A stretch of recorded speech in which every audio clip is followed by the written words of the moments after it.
So an employee is frustrated, let's say working hours, lack of collaboration from another team, I don't know, lack of resources.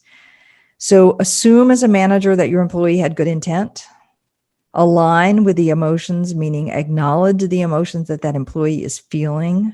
I get the frustrations. Apologize. I'm sorry you don't have enough resources. Ask, what can I do to help you within the budget constraints that I have? What do you need from me? And then assure, we're working on it. I think employees Exactly. are pretty happy with that.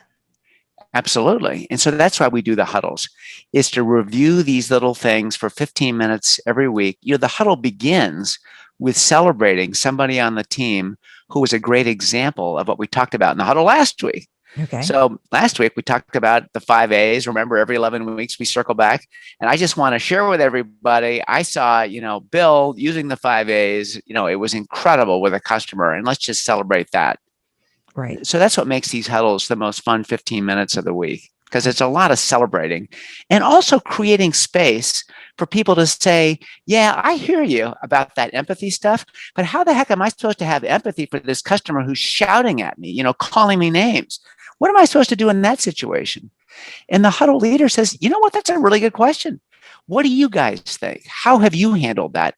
So rather than me be the genius with all the answers, hey, this in the huddle, I don't have the answers. How have you tackled that? And we learn together and come up with solutions. We say, well, let's try that. That's a good idea. And let's come back next week and see whether it worked for us. Yeah.